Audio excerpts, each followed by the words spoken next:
Hello mga master! Welcome back again to our channel. Panibagong araw, panibagong kabanata na naman ang pagsamasamayin natin ngayong araw na ito. At kung bago ka sa ating channel, pag-click ang subscribe button and hit the notification bell para updated kayo sa ating mga susunod na videos. So mga master, bago natin simulan ang ating kabanata ngayong araw na ito, huwag po sana natin skip yung ads mga master no, dahil malaking bagay na po yan sa ating munting channel. So simulan na natin kabanata ngayong araw na ito. Let's go! Kabanata 4831-3850. Kabanata 4831. James ay ginuhit ang katiyakan mula sa mga salitang iyon. Tulad ng sinabi ni Zeno, kahit na ang balangkas ay naging mga labi ng isang extraterrestrial demon, ang dalawa sa kanila ay higit pa sa may kakayahang sumailalim dito. Habang napansin ni James ang balangkas, maraming mga linya ng mga inscription na nakatago ng malalim sa kanyang mga mata ay nagsimulang kumikinang ng bahagya. Sa mga kapangyarihan ng mga mata ng Dobro, nakita ni James ang maraming mga malabong inskripsyon na nakapaligid sa balangkas. Ang mga inskripsyon na iyon ay husay na nakatago sa espasyo sa paligid ng balangkas at halos hindi nakikita. Matapos ay aktibo ni James ang mga mata ng Dobro, makikita niya kung saan nakaposisyon ang bawat isa sa mga inskripsyon. Gayun din, napansin niya na ang mga inskripsyon ay hindi malabo, sinaunang pinagmulan. Sa kabutihang palad, ang pag-deciphering ng mga inskripsyon ay walang isyo para kay James. Nakarating siya sa isang nakaupo na posisyon at nag-set up ng isang pagbuo ng oras sa paligid niya ng sabay-sabay. Sa loob ng pormasayon, nagtrabaho si James sa pag-decipher ng mahiwagang inskripsyon na nakapaligid sa balangkas upang may angat ang selyo na inilagay sa paligid nito. Sa lalong madaling panahon sapat na, binawi ni James ang pagbuo ng oras. Ang tinig ni Zeno ay may pag-asa sa pag-asa habang tinanong siya kaagad, paano ito napunta? Pinutok siya ni James ng isang malawak na ngiti. Ang ganitong uri ng pagbuo ng ceiling ay wala sa akin. Dito, panoorin ito. Itinaas ni James ang kanyang palad at pinagsama ang hindi mabilang na mga inskripsyon sa harap niya. Sila ang eksaktong replika ng mga inskripsyon na inilagay sa paligid ng hindi nakikilalang balangkas. Habang ang mga inskripsyon ni James ay lumulutang patungo sa balangkas at pinagsama sa mga inskripsyon sa paligid nito, ang huli ay unti-unting natunaw at tinanggal mula sa puwang na iyon. Sa kalaunan, ang pagbuo ng ceiling ay nawasak habang tinanggal ang lahat ng mga inskripsyon. Bigla, dalawang nakapangangilabot, pulang bola ng ilaw ang lumiwanag sa mga socket ng mata ng balangkas na nakahiga sa lupa. Ang balangkas ay tumalon sa mga paa nito sa susunod na instant. Ang isang mabisyo, labis na aura ay nagmula sa balangkas na halos agad. Sina James at Zeno ay napatay ng ilang metro ang layo dahil sa aura ng balangkas habang sila ay nahuli ng lubusan. Samantala, naskan ng balangkas ang paligid at bumangon sa hangin. Pagkatapos, lumipad ito patungo sa kalangitan sa isang hindi kapani-paniwalang bilis. Huminto ka doon, sigaw ni Zeno at mabilis na sumunod sa balangkas. Kung paanong si Zeno ay malapit ng makibalita sa balangkas, bigla itong lumingon at sumabog ang dalawang beam ng laser mula sa mga socket ng mata na naglalayong kay Zeno. Nararamdaman ni Zeno ang nagbabantang puwersa ng pag-atake ng balangkas, at mabilis siyang lumayo. Sa panahon ng split-split na iyon, ang balangkas ay pinamamahalaang upang masira mula sa hindi kumpletong pormasayon at pumasok sa labas ng mundo. Hanggang sa nakaraan lamang, maraming mga magsasaka ang natipon sa paligid ng hindi kumpletong pormasayon sa labas ng mundo habang sinubukan nilang pag-aralan at matukoy ito. Sa kanilang sorpresa, ang pagbuo ay biglang nahulog, at isang kakaibang naghahanap ng balangkas na materyal sa harap nila sa sandaling iyon. Pagkatapos, ang balangkas ay tila na teleport habang nawala ito kaagad. Sa kabilang banda, si James ay nakatitig sa lugar kung saan natagpuan ang balangkas. Ang kanyang mga mata ay makitid habang naglalakad siya hanggang sa lugar at bumagsak. Nakita ni James ang natitirang aura ng mahiwagang balangkas na naiwan sa lupa. Nararamdaman ko ang isang halo ng iba't ibang mga kapangyarihan mula sa natitirang aura ng balangkas. Ang isa sa mga ito ay malinaw na ang kapangyarihan ng mga extraterrestrial demonyo. Ang isa pa ay naramdaman na pamilyar. Ito ang walang hanggang kapangyarihan. Ang iba ay maaaring hindi makilala ito. Gayunpaman, Nalaman ko ang tungkol sa kapangyarihan mula sa Aeternus Mantra at pinagkadalubhasaan ito. Kaya, nadarama ko ang pagkakaroon ng walang hanggang kapangyarihan ng medyo madali. Pag-iisip ni James. Hold on. Tinapik ni James ang kanyang panga. Maliban sa walang hanggang kapangyarihan, naramdaman ko rin ang kapangyarihan ng Theus. Ano ang iyong pag-ungol sa iyong sarili doon, James? Sigaw ni Zeno sa kanya, malayo na. Kailangan nating sundin ito ngayon. Ang video na ito ay edited by Urban Storytelling. Kabanata 4832. James ay nagkaroon ng isang nakamamanghang hitsura sa kanyang mga mata. Nararamdaman ko ang ilang mga uri ng kapangyarihan mula sa aura na naiwan sa lugar kung saan nahanap namin ang balangkas. Ang kapangyarihan ng mga extraterrestrial na demonyo ay nagpakita ng pinakatanyag at masaganang aura, na sinusundan ng walang hanggang kapangyarihan at kapangyarihan ng Theus ayon sa pagkakabanggit. Ang paghuhusga sa mga hitsura ng mga bagay, ang balangkas ay malamang na ang mga labi ng isang extraterrestrial demonyo. Ang mga bakas ng walang hanggang kapangyarihan at kapangyarihan ng Theus ay marahil ay naiwan sa isang labanan sa isang magsasaka na pinagkadalubhasaan ang mga kapangyarihang iyon. Isa ngayon, wala sa 9 na distrito ng Endlos, ay pinamamahala ang Master ang lahat ng mga kapangyarihan mula sa iba't ibang mga distrito. Kahit na ang bilang isang magsasaka sa lahat ng Endlos, ang pinuno ng sekta ng distrito ng Hazif, ay pinamamahalaang lamang na malaman at gumamit ng mga bahagi ng kapangyarihan ng Hazif mula sa kanilang sagradong scroll. Nag-isip si James. James, ano ang problema? Walang tiyaga na tanong ni Zeno. Tingnan mo ang iyong sarili. Susunod na ako sa balangkas ngayon. Si James ay nag-teleport at nawala mula sa lugar agad. Sa kabilang banda, lumipat si Zeno patungo sa lugar kung saan sinusuri ng mas maaga si James. Matapos maobserbahan ang lugar para sa isang habang, nanlaki ang mga mata ni Zeno.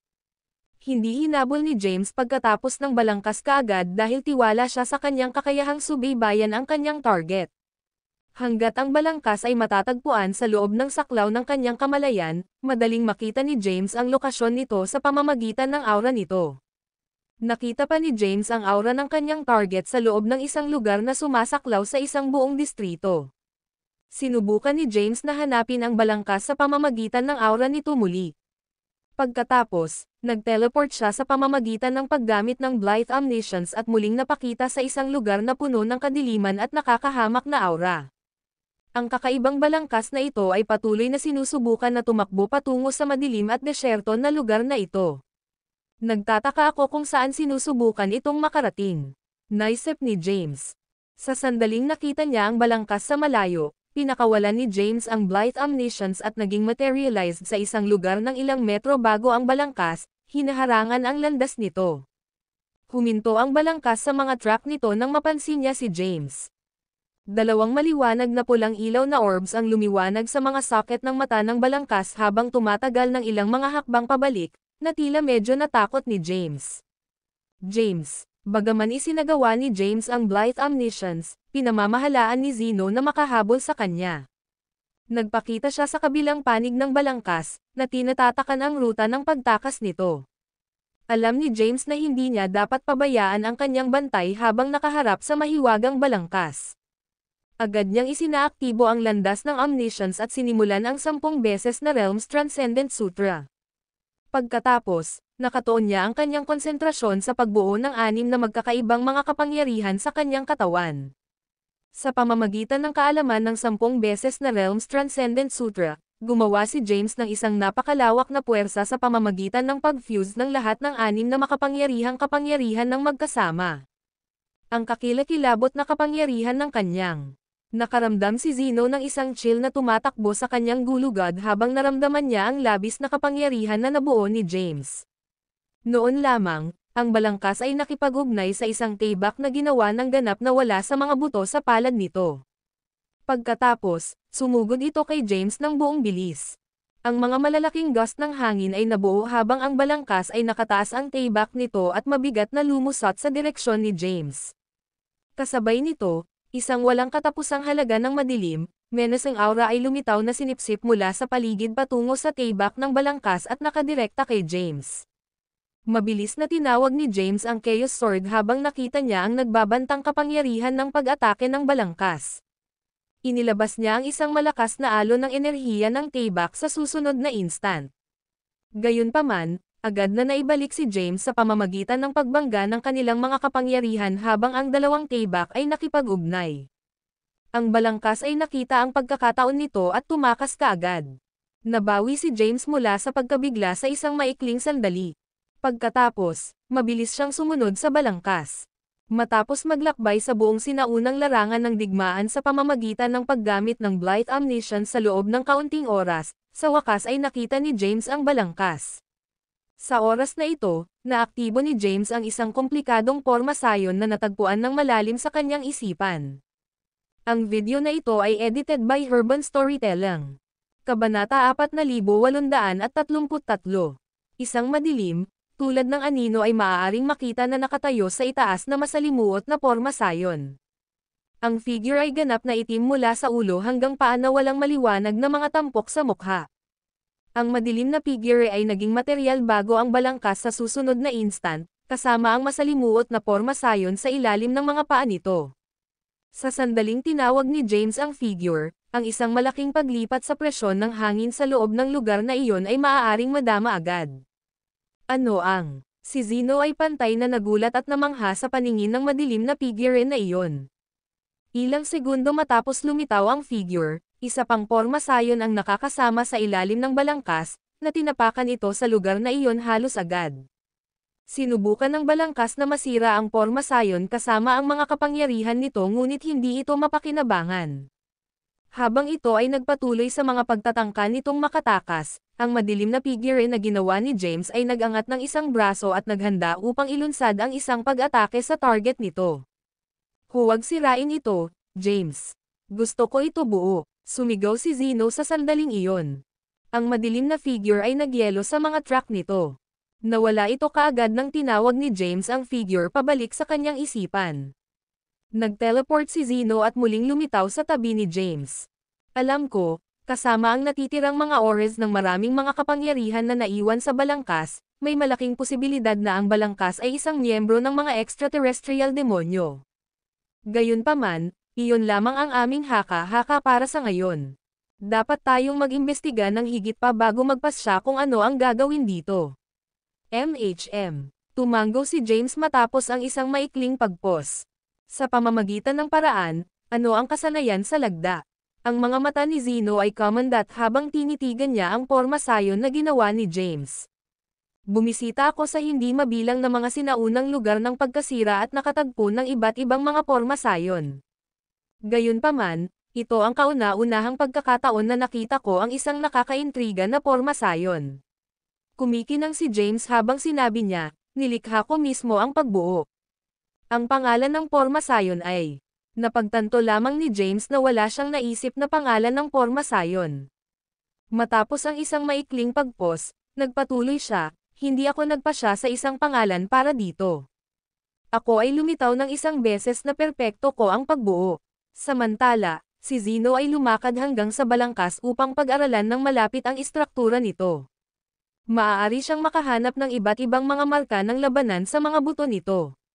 Makalipas ang ilang minuto, nagkomento si Zeno, sa pamamagitan lamang ng pagtingin sa istruktura ng buto, masasabi kong ang balangkas na ito ay kabilang sa isang babae.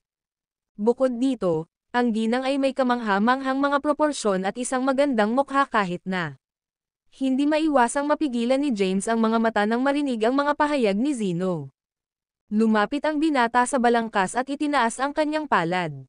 Pagkatapos, sinubukan niyang kunin ang walang hanggang kapangyarihan at kapangyarihan ng Theus mula sa balangkas. Kung nagawa iyon ni James, nangangahulugan ito na ang dalawang anyo ng kapangyarihan ay naiwan sa balangkas ng mga panlabas na mapagkukunan. Sa lalong madaling panahon sapat na, pinamamahalaang ni James na kunin ang mga minuto na halaga ng walang hanggang kapangyarihan at kapangyarihan ng Theus mula sa balangkas. Kinumpirma pa nito ang hinala ni James na ang balangkas ay isang miyembro ng mga extraterrestrial demonyo noong ito ay buhay pa. Dapat nating sirain ang bagay na ito. Hindi ko inisip na ang isang miyembro ng mga extraterrestrial na demonyo ay maaari pa ring magkaroon ng gayong mahusay na mga kapangyarihan kahit na matapos na sa estado na ito. Maaari itong maging isang problema kung iiwan lang natin ito, iminumungkahi ni James. Pakinggan mo muna ako, sumigaw si Zeno, ang balangkas na ito ay ang perpektong material para sa paglikha ng isang papel. Kung maaari nating ayon ito sa isa, agad kaming makakuha ng isang bagong katulong sa ranggo ng Chaos. Si James ay naiintriga sa mungkahi ni Zeno. Bakit hindi ko naisip ang tungkol dito? Nakakahiya na hindi ko pa natutunan ang anumang mga pamamaraan o pamamaraan sa kung paano gumawa ng mga pupe, bagaman. Iwanan mo ito sa akin. Malawak na ngumisi si Zeno. Mayroon akong malawak na kaalaman sa bagay na ito. Bigyan mo lang ako ng ilang sandali, at gagawa ako ng mabuti, kapakipakinabang na pupe sa lalong madaling panahon. Ang matatandang magsasaka ay naglalagay ng isang pagbuo ng oras at maraming iba pang mga porma sayon upang magtrabaho sa proseso ng paggawa ng pupe. Sa kabilang banda, sinubukan ni James na pag-aralan ang komplikadong porma sayon sa kanyang ulo habang naghihintay kay Zeno. Ang pagbuo na ito ay nagdadala ng mga kapangyarihan kahit na mas malakas kaysa sa pagsasama ng lahat ng 6 na kapangyarihan. Ang kombinasyon ng 6 na kapangyarihan na halos nagbigay sa ilalim ng pag-atake ng Tayback mula sa balangkas ngayon. Gayunpaman, nagawa kong matrap ang balangkas sa pormasyong ito. Nag-isip si James. Ang video na ito ay edited by Urban Storytelling. Kabanata 4834. James ay nilikha ang pagbuo sa kanyang ulo sa pamamagitan ng pagtukoy sa porma sayon na nakita niya sa panahon ng pagdurusa sa langit, na naganap sa parehong oras na pinasok niya ang ranggo ng Kylum Acme. Gayunpaman, ang porma sayon na nakatagpo niya noon ay higit na mataas kaysa sa ginawa niya sa kanyang sarili. Tulad ng para sa madilim na figure, ang pagkatao ay ang pagpapakita ng madilim na landas na nilinang ni James sa nakaraan. Hindi ito nagtataglay ng anumang zen, ngunit maaaring kontrolin ito ni James.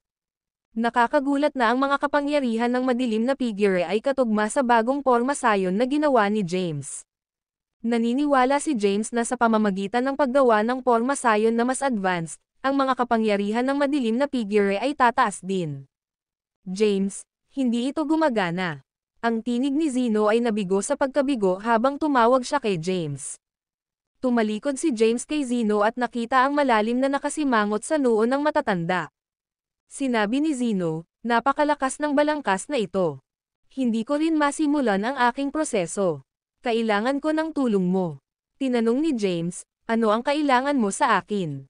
Ipinaliwanag ni Zeno, tulungan mo akong sugpuin ang natitirang mga kapangyarihan ng balangkas na ito upang maalis ko ang Zen na naghihintay pa rin sa mga buto.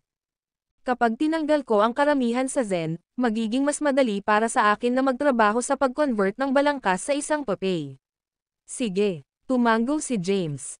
Ang lalaki ay nagsimulang bumuo ng 6 na magkakaibang mga kapangyarihan sa kanyang katawan habang naglalakad siya patungo sa balangkas. Pagkatapos, itinaas ni James ang kanyang palad at na-channel ang lahat ng 6 na kapangyarihan sa pagbuo ng pag-trap ng balangkas. Itinapon ng balangkas ang ulo nito at pinakawalan ang isang masiglang hiyawan na halos agad. Marahas itong nagpupumilit sa isang pagtatangka na malaya mula sa contraption na naghihigpit sa paggalaw nito. Mabilis na itinaas ni Zeno ang kanyang mga kamay at pinagsama ang hindi mabilang na mga inscription na maaaring kumilos upang mapahina at alisin ang natitirang Zen at kaluluwa aura na nakakabit pa rin sa balangkas. Ang mga inscription ay dumaloy patungo sa balangkas at pinagsama ang mga buto nito. Bagaman si Zeno ay isang bihasang at napapanahong magsasaka, ang mazeland na proseso na ito ay gayunpaman ay labis na napapanahon. Matapos ang isang mahabang panahon, ang balangkas ay unti-unting nawala ang lakas nito at tumigil sa pakikipaglaban sa ilang mga punto. Ibinaba ni James ang kanyang kamay at tinanggal ang kanyang pagbuo sa paligid ng balangkas. Ang balangkas ay tumayo sa harap nina James at Zeno, na natitira ng ganap na dokumentado. Kahit na maraming mga marka ng labanan ang nakakalat sa paligid ng mga buto ng balangkas, ang balangkas ay nagpalabas ng isang aura ng awtoridad at kagandahan dahil ito ay kumikinang ng mahina sa puting ilaw sa buong. Inayos ni Zeno ang kanyang tingin sa balangkas.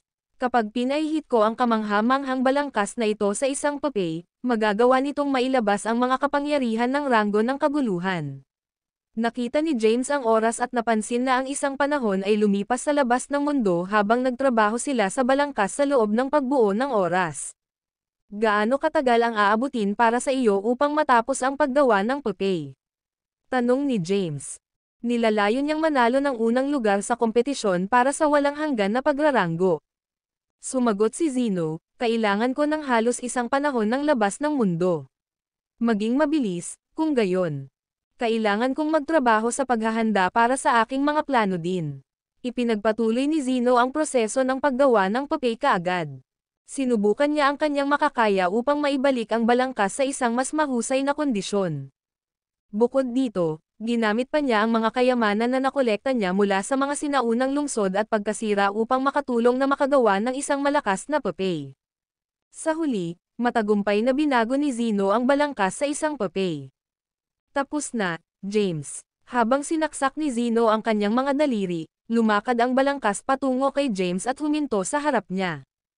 Kumusta, guro? Ang video na ito ay edited by Urban Storytelling. Kabanata 4835. Hindi ko lang masanay ang hitsura ng balangkas. Itinaas ni James ang kanyang kamay at pinagsama ang ilang mga linya ng mga inskripsyon. Sa sandaling ang mga inskripsyon na iyon ay nasisipsip sa balangkas, ang mga fibers ng kalamnan ay nagsimulang bumubuo sa ibabaw ng mga buto nito. Sa lalong madaling panahon sapat na, ang balangkas ay nagpatibay ng isang form ng tao na may mga kapangyarihan ni James. Ito ay isang ginang na may isang voluptuous figure at isang napakarilag na mukha.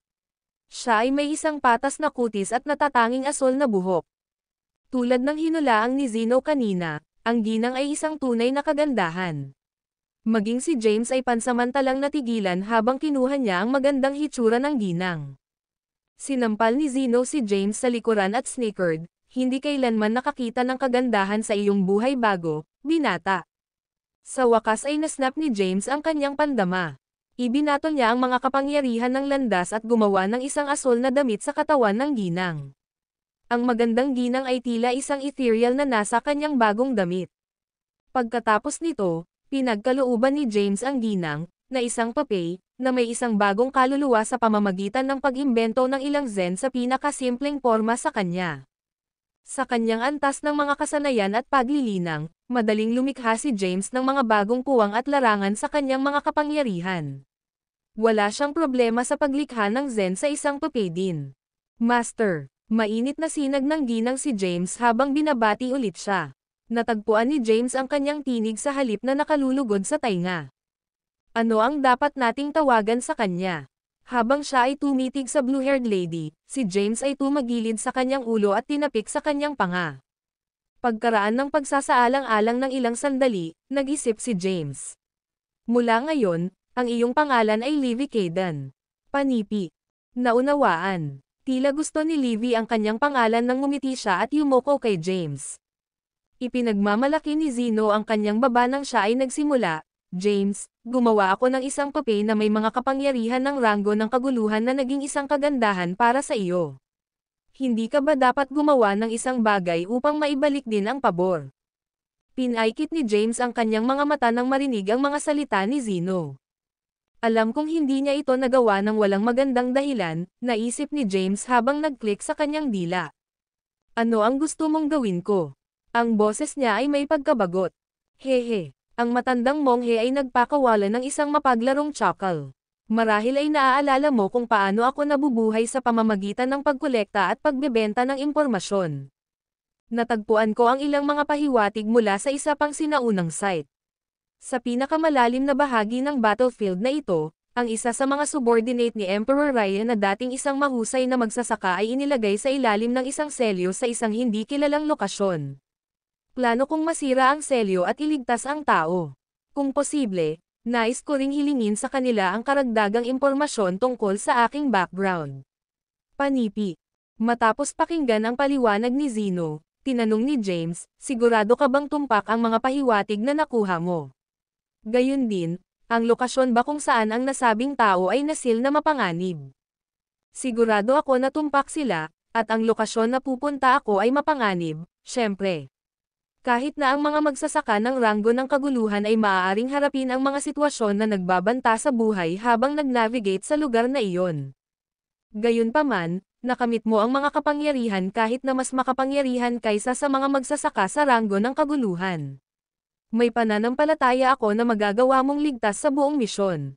Bukod dito, mayroon kang isang malawak na kaalaman sa iba't ibang uri ng mga inskripsyon. Sa iyong tulong, mayroong isang mas mahusay na pagkakataon na malaya ko ang magsasaka na iyon. Panipi. Alam mo ba kung sino ang taong selyadong sa lugar na iyon? Nagtataka si James. Umiling-iling si Zeno. Hindi. Alam ko lang na siya ay nagtrabaho sa ilalim ng utos ni Emperor Raya at nakamit niya ang ranggo ng kaguluhan. Sige, pumasok ako, mabilis na sagot ni James. Nagtataka ako sa nangyari sa kaharian na ito bago ang paglikha ng 10 distrito ng Endlos. Kung makikipagpulong tayo sa isang magsasaka na nabuhay sa mga oras na iyon, marahil ay mahahanap ko ang mga sagot sa aking mga katanungan ng mas maaga kaysa sa naisip ko. Naisip ni James. Narito ang isang mapa ng lugar na ito. Gumawa si Zeno ng isang luma, pagod na scroll. Habang ang scroll ay hindi na control sa utos ni Zeno, ito ay umuurong sa kalagitnaan ng hangin at huminto sa isang lugar sa paligid ng antas ng mata ng lahat. Sa totoo lang, nakarating ako sa sinaunang battlefield na paraan ng mas maaga bago ka gumawa. Matapos gawin ang ilang paghahanap, pinamamahalaan kong makahanap ng ilang mga pahiwatig. Itinuro ni Zeno patungo sa isang itim na tuldok sa mapa. Kung tama ang aking mga haka-haka, malamang na ang lugar kung saan ang superior cultivator ay nasil. Gayun din, dapat mong kabisaduhin ang mapa, James. Ang mapa na ito ay halos detalyado ang iba't ibang mga seksyon ng lugar na ito. Ang impormasyong ito ay maaaring maging kapaki-pakinabang pagkatapos nito. Panipi. Itinutok ni James ang kanyang tingin sa mapa, na pinalaki ang mahimalang upang ipakita ang higit pang mga detalye ng lugar. Ang mga tuldok ay lumaki upang maging iba't ibang mga lugar habang ang ilang mga mahabang linya ay nagpapahiwatig ng distansya sa pagitan ng iba't ibang mga lugar. Maaari rin niyang obserbahan ang maraming mga madilim na lugar. Kalaunan, nakabisado ni James ang buong MAU. Ang video na ito ay edited by Urban Storytelling. Kabanata 4836. Ang kompetisyon tungkol sa walang hanggan na pagraranggo ay nakatakdang magpatuloy sa loob ng 10 panahon. Ang sinaunang battlefield na ito ay napili bilang lugar mula nang ang walang hanggan na tablet ay natagpuan sa lugar na ito. Sa totoo lang, ang isang normal na kompetisyon na kinasasangkutan ng mga laban sa pagitan ng mga magsasaka ay karaniwang magtatapos ng medyo mabilis.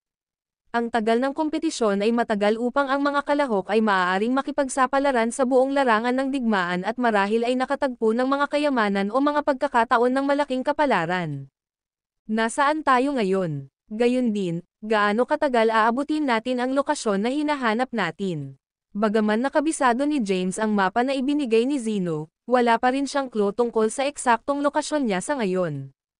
Sumagot si Zeno, kasalukuyan kaming nakatayo sa isang lugar sa labas ng madilim na zone, samantalang ang tao ay nasil sa isang lugar na nakatago ng malalim sa madilim na zone. Kung maglakbay tayo ng buong bilis, dapat nating maabot ang aming patutunguhan sa loob ng ilang milyong taon. Nanlaki ang mga mata ni James. Tatagal ng ilang milyong taon para maabot ng mga magsasaka ang aming antas. Gaano kalaki ang madilim na zone na ito? Nagtataka si James. Masasabi ni Zeno kung ano ang iniisip ni James mula sa ekspresyon sa kanyang mukha. Ang makalangit na landas ay wala sa. Ang mga madilim, hindi natukoy na lugar. Ano pa, ang madilim na zone ay talagang mas malaki kaysa sa maaari mong isipin. Sa pagkakaalam ko, mas malaki ito kaysa sa lahat ng 9 na distrito ng Endlos na pinagsama. Panipi. Nagulat si James nang marinig ang tungkol sa laki ng madilim na zone. Gayunpaman, mabilis niyang napagpasyahan na oras na para lumipat sila dahil walang oras para sa kanya na mag-aksaya. Hayaan. Napagpasyahan ni Zeno at James sa pangkalahatang direksyon na sila ay maglakbay. Pagkatapos, pareho silang nagsimulang mag-teleport patungo sa madilim na zone sa isang mataas na bilis, kasama si Livy na sumusunod mismo sa likuran. Maraming milyong taon ang lumipas habang ang tatlo sa kanila ay naglakbay ng higit pa sa pinakamalalim at pinakadesyerto na lugar ng madilim na zone.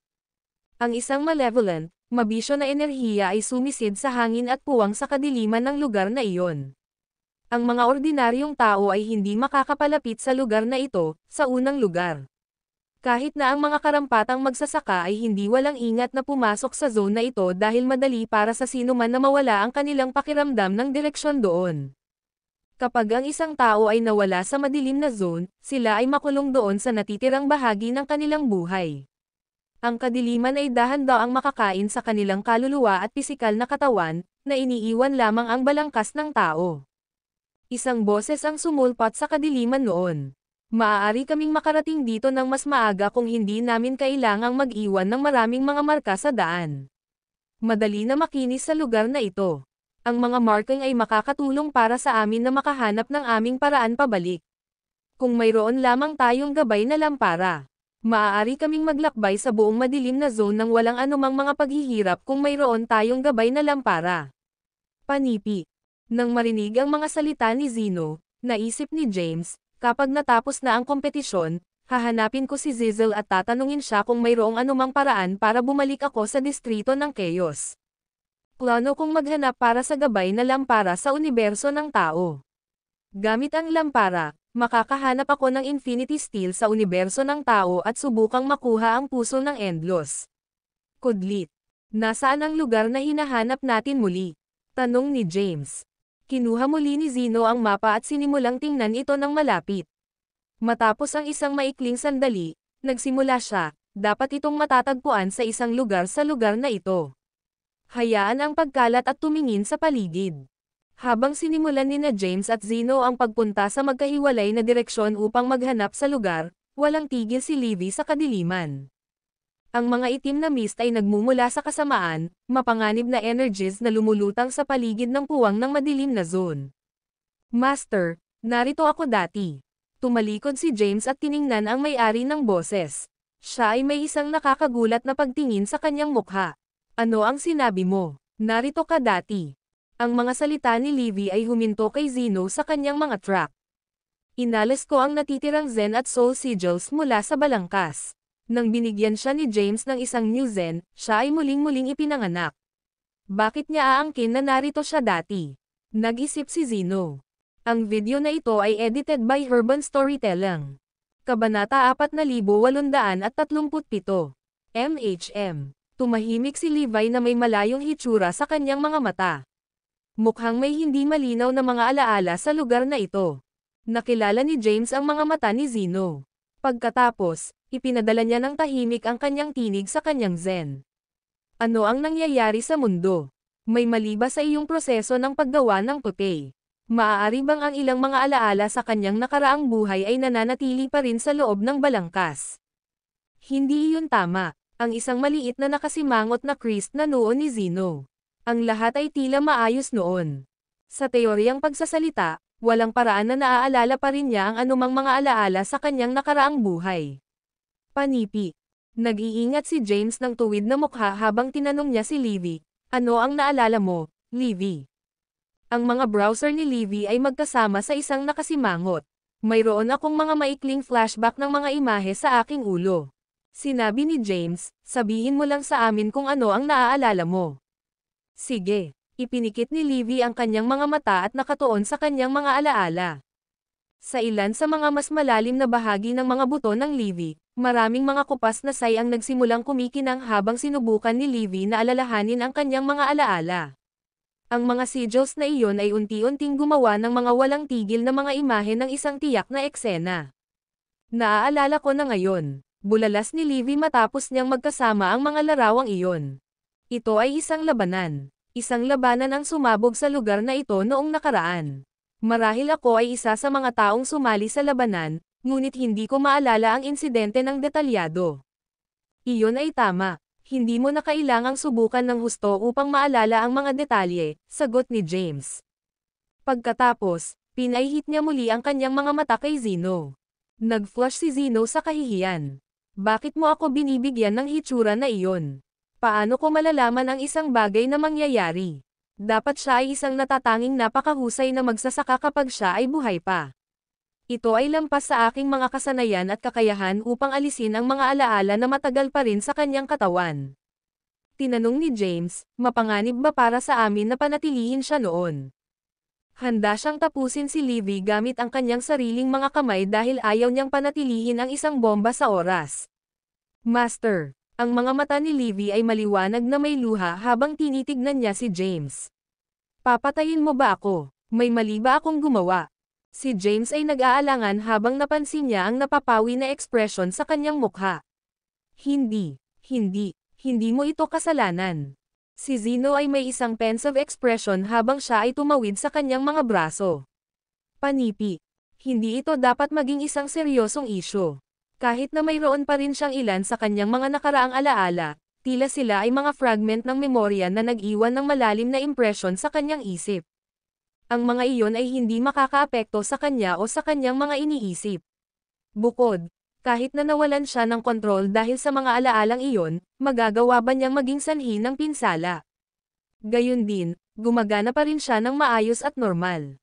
Sa oras na lumitaw ang isang isyu, marahil ay nakakuha ka ng sapat na malakas upang mahawakan pa rin ang problema. Tumingin si James kay Livy, na nakatingin pa rin kay James na may maingat, nervyos na ekspresyon sa kanyang mukha. Parang siya ay tulad ng isang bata na natatakot na mabulok ng kanyang mga magulang.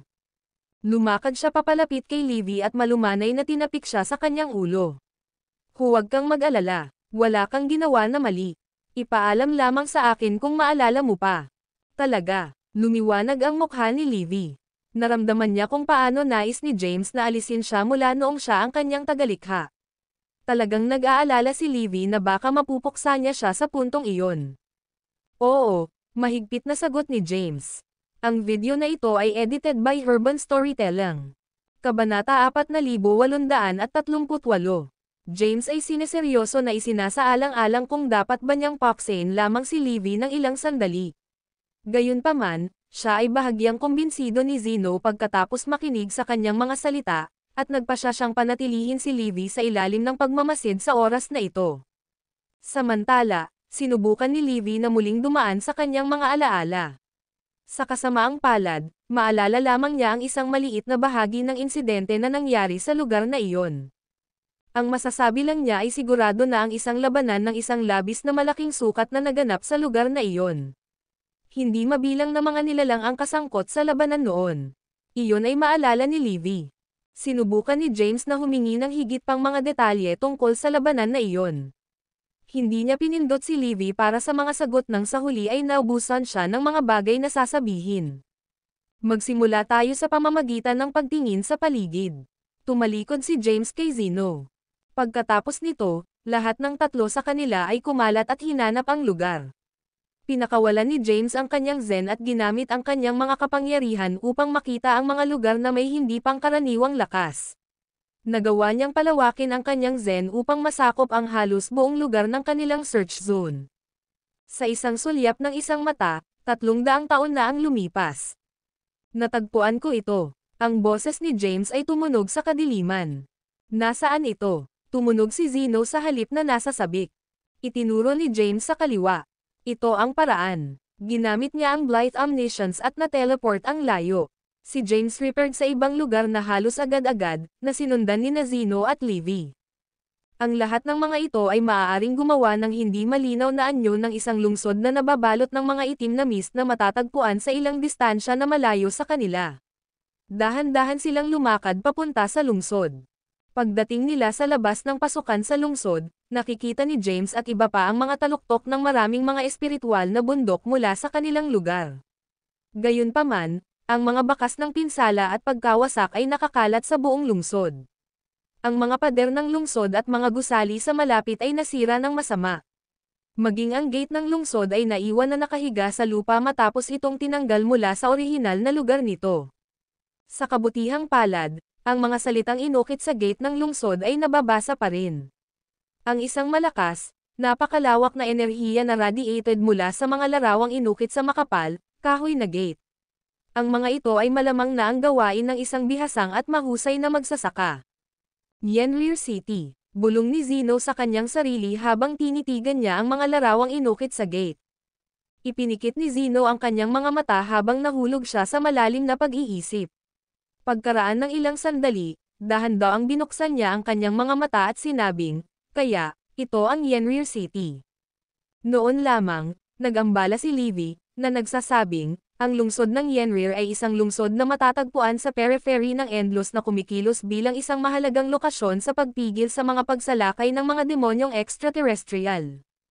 Kung ang mga extraterrestrial na demonyo ay maaaring lupigin ang lungsod ng Yenrir, makakapasok sila at salakayin kaagad ang iba pang mga lugar ng Endlos. Ang lungsod ng Yenrir ay isang malakas na kuta. Ang mga extraterrestrial na mga demonyo ay nagpadala ng maraming tropa sa maraming mga pagtatangka upang sakupin ang lungsod. Gayunpaman, hindi pa sila naging matagumpay. Panipi. Sina Zeno at James ay nakatitig sa Livy sa puntong iyon. Nararamdaman ni Livy ang kanilang mga titig na ipinanganak sa kanya. Ako, sinimulan kong alalahanin ang mga detalyeng iyon sa sandaling makarating kami dito. Hindi ko alam kung paano ko alam ang lahat ng mga bagay na ito.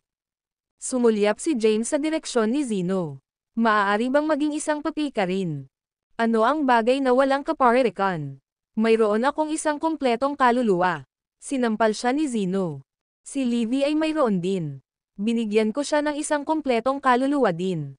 Ang iyong maaaring nilikha ng isa pang mahusay na magsasaka. Pinulong ni Zeno ang kanyang mga mata. Tama si Livy. Ang Yenrir City ay isang pangunahing lokasyon para sa hindi mabilang na mga laban na nangyari at sa labas ng Endlos noong nakaraan.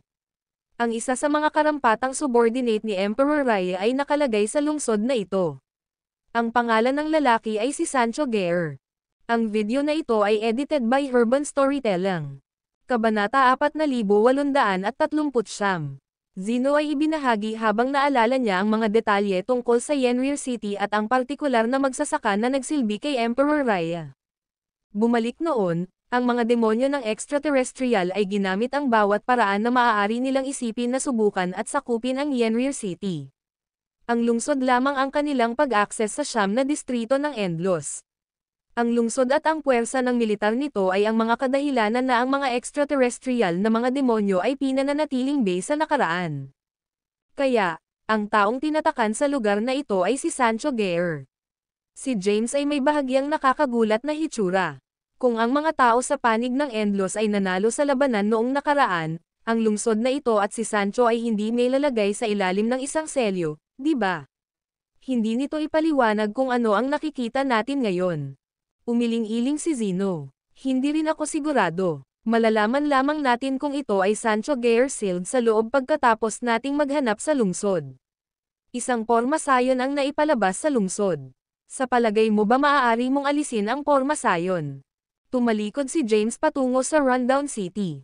Maaari niyang maramdaman ang pagkakaroon ng maraming natatanging mga inskripsyon na inilagay sa paligid ng lungsod na naglabas ng isang pamilyar na enerhiya. Maaari kong makita ang mga inscription mula sa 10 beses na Realms Transcendent Sutra at ang mga kapangyarihan ng 10th Path Technique. Pinagkadalubhasaan ko lamang ang ika-6 na pamamaraan ng landas. Tumalon si James at tumaas ng mas mataas sa hangin.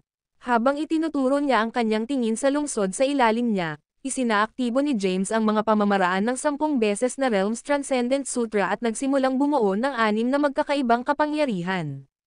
Pagkatapos, itinaas ni James ang kanyang palad at na-channel ang kombinasyon ng 6 na kapangyarihan patungo sa Silong Formation Cast sa lungsod. Hindi mabilang na mga inscription na nakatago sa pagbuo ng silang na materialized bago ang kanilang mga mata halos agad. Nang maglaon, ang ilan sa mga inscription ay lumipat upang makagawa ng isang landas sa nahulog na lungsod. Nagtrabaho ito. Si Zeno ay bimang mula sa tainga hanggang tainga. Si James ay nag-teleport patungo sa pasukan ng landas at nagpunta sa lungsod. Sina Zeno at Livy ay sumunod sa likuran niya. Ang mga malalaking lupain at mga baog na bundok ay makikita sa loob ng lungsod ng Yenrir. Si James at ang iba pa ay maaaring makahanap ng iba't ibang mga bakas ng labanan at pagkawasak kung saan sila tumingin. Bukod doon, ang hindi mabilang na mga gravestones ay naitayo sa buong lupain.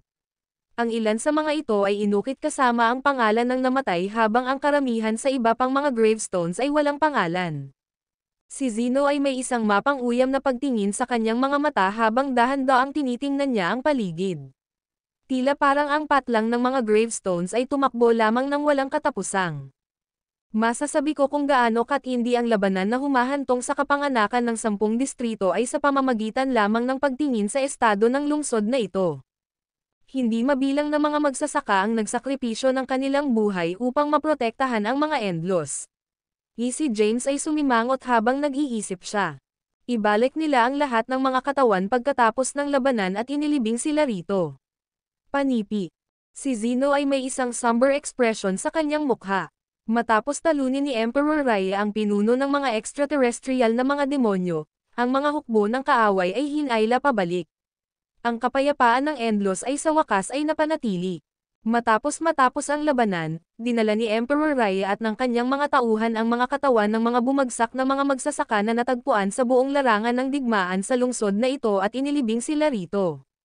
Ang ilan sa mga hindi nakikilalang labi ay nasira lamang sa mga bahagi ng mga magsasaka. Mayroon ding mga naang mga pisikal na katawan ay ganap na napatay. Panipi. Ano pa ang naaalala mo? Naaalala mo ba kung sino ka? Tanong ni James. Iyon lang ang maalala ko hanggang ngayon. Wala pa rin akong ideya kung sino ako. Si Zeno ay niniting ang kanyang mga browser.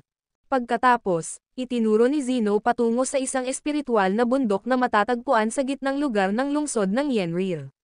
Malabo kong naaalala na si Sancho Gear ay nasil sa lugar na iyon.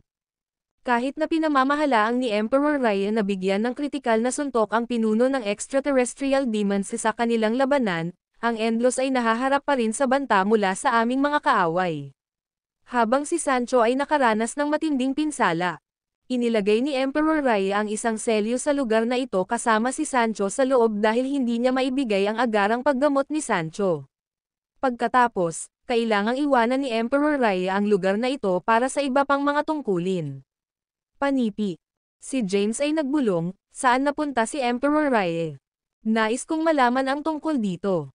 Kung alam ko, hindi ko na kailangang dumaan sa maraming problema na sinusubukan na hanapin siya. Ang video na ito ay edited by Urban Storytelling. Kabanata 4840. Zeno ay nagtakda ng kanyang tingin sa espiritual na bundok na itinuro niya ng mas maaga at na-teleport patungo dito sa susunod na instant. Mabilis na sumunod sina James at Levi sa likuran niya. Di nagtagal, nakarating sila sa paanan ng bundok. Ang isa pang pagbuo ng silang ay itinapon sa espiritual na bundok.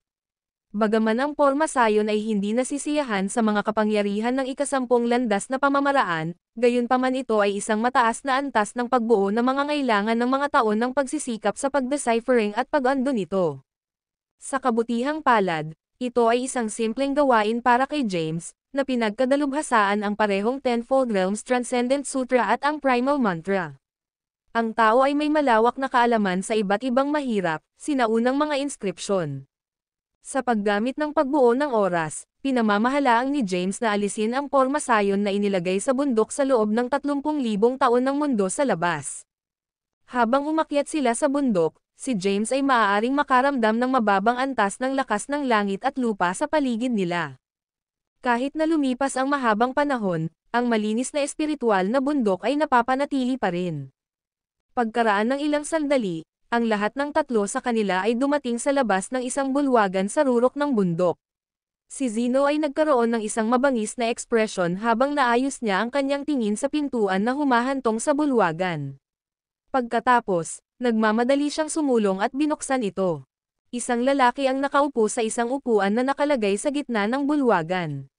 Nang makita ang taong iyon, nag-teleport si Zeno at muling napakita sa harap ng taong iyon. Tumawag siya sa isang choke na tinig, "Sancho, ito ako." Ito ay Zeno. Sancho. Habang inulit ni Zeno ang pangalan ng lalaki, ang mga damit ng huli ay nagsimulang bumagsak ng kaunti. Unti-unting, ang laman ng lalaki ay nagsimulang maging alikabok. Sa huli, ang balangkas ng lalaki lamang ang naiwan sa upuan. Arg! Si Zeno ay nagpakawala ng isang sigaw sa paghihirap. Si James at Levi ay nanatiling tahimik habang pinapanood nila siya mula sa malayo. Makalipas ang ilang minuto, sa wakas ay pinamamahalaang ni Zeno ang kanyang sarili. Bumantong hininga siya. Kahit na may proteksyon siya ng selyo ni Emperor Raya, hindi pinamamahalaan ni Sancho na magtagal sa mahabang taon at maghintay hanggang sa dumating ang tulong, lahat ito ay nagkamali ako. Huli na ako dito. Kung makarating ako rito ng mas maaga, baka mailigtas ko si Sancho. Panipi. Pagkatapos lamang, isang malalim na boses ang umalangaw-ngaw sa buong silid. Zeno. Kasabay nito, ang isang malabong form na tulad ng tao ay dahan-daang material sa ibabaw ng balangkas na nakaupo pa rin sa upuan. Sancho. Ang sulok ng mga mata ni Zeno ay namula habang siya ay tumitig sa malabong imahe ni Sancho Gear na ginawa ni Soul Sigils. Ang mga sigils ng kaluluwa na naiwan sa balangkas ni Sancho ay dapat na nabuo ang imaheng ito sa kanya sa pagtuklas ng isa pang nabubuhay na nilalang.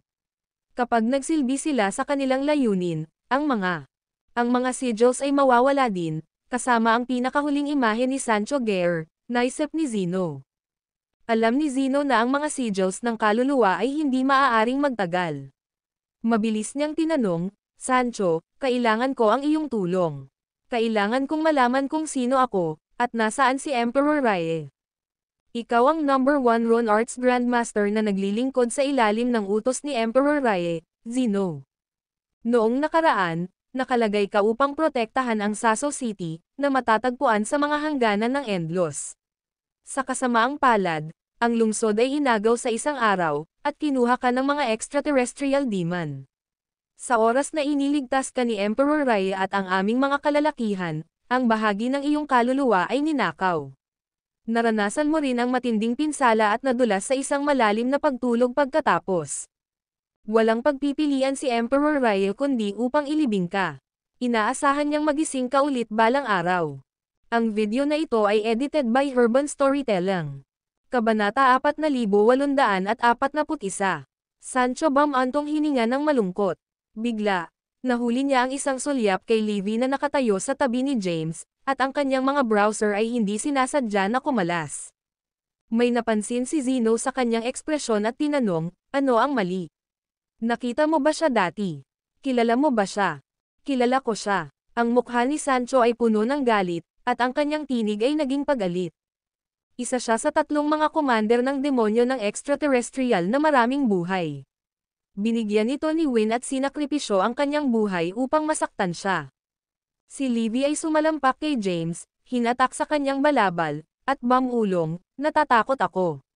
Nalaman ko ang kanyang pagpatay na hangarin. Ayokong manatili dito. Mabilis na iwanan ang lugar na ito. Malumanay si James na kumalas sa kanyang kamay, na nagsign kay Livy na huwag mag-alala. Tumingin si Zeno kay Livy. Hindi niya inaasahan na siya ay maging pinuno ng mga extraterrestrial na mga demonyo sa kanyang nakaraang buhay, at hindi rin niya alam na sinakripisyo ni Win ang kanyang sarili upang masaktan siya. Nagpatuloy si Sancho, na nagsasabing, matapos siyang masugatan, nakuha siya ni Emperor Rye. Gayunpaman, ang kanyang mga sugat ay malubha, at namatay siya sa ilang sandali. Kahit na siya ay lumipas, ang kanyang pisikal na katawan ay makapangyarihan. Kahit na si Emperor Rye ay hindi may kakayahang sirain ang kanyang bangkay. Bumalik noon, nakatuon siya sa ganap na pag-iwas sa extraterrestrial. Mga demonyo at walang oras upang itapon ang kanyang katawan. Kaya, ang kanyang mga subordinate ay nagbuklod sa kanya kung sakaling siya ay magising muli. Panipi. Saan napunta si Emperor Rye? Tanong ni Zeno. Ipinaliwanag ni Sancho, ang mahusay na komandante ng extraterrestrial demon ay tumakas matapos siyang masugatan. Ang kanilang mga tropa ay lumayo din mula sa labanan. Hinahabol siya ni Emperor Rye ngunit hindi na bumalik. Wala akong ideya kung ano ang susunod na nangyari. Habang nagsasalita, si Sancho ay nagsimulang kumupas, at ang kanyang tinig ay naging malabo. Di nagtagal, nawala ang kanyang malabong imahe, at ang balangkas ay gumuho sa alikabok. Tiningnan ni James si Zeno at sinabing, hindi ko inaasahan na ikaw ay isang Rune Arts Grandmaster at isang subordinate ni Emperor Rye. Bigla, muling tumunog ang boses ni Sancho sa bulwagan. Ang isang bahagi ng iyong kaluluwa ay nakuha, Zeno. Kung hindi ako mali, kinuha ito ng mahusay na demonyo ng extraterrestrial. Commander, kailangan mong makuha ang iyong kaluluwa upang mabawi ang iyong lakas sa kalakasan nito. Panipi. Unti-unting hamina ang kanyang tinig, at ang kanyang huling ilang mga salita ay halos hindi marinig. Matapos mawala si Sancho, bumagsak si Zeno sa lupa. Tiningnan siya ni James at tinanong, ano ngayon? Inihayag ni Sancho ang pinagmulan ni Livy. Isa siya sa extraterrestrial. Mga commander ng mga demonyo. Dapat ba nating patayin siya o hayaan siyang mabuhay? Panipi. Agad na kumuha si Livy ng ilang hakbang pabalik sa takot at tiningnan si James na may mga mata ng luha. Bumalik si Zeno sa kanyang katinoan at sinabing, iyon ay sa nakaraan. Hindi na siya isa sa mga commander ng extraterrestrial na mga demonyo. Ang kanyang bagong pagkakakilanlan ay si Livy Kayden. Ikaw ang nagbigay sa kanya ng isang kaluluwa at buhay. Panipi. Ang mga browser ni James ay lumabo.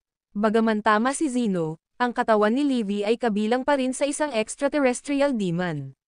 Nag-aalala siya na ang problema ay lilito sa hinaharap kung pinapanatili niya ito. Lumuhad si Livy sa lupa matapos na madama ang pagpatay sa hangarin ni James. Master, ikaw ang nagbigay sa akin ng buhay. Kung ito ang iyong desisyon na kunin ito, tatanggapin ko ang aking kapalaran. Pinayuhan ni Zeno si James, na nagsasabing, iminumungkahi ko sa iyo ang kanyang buhay. Kahit na siya ay isang extraterrestrial demon, wala na siyang buong kapangyarihan.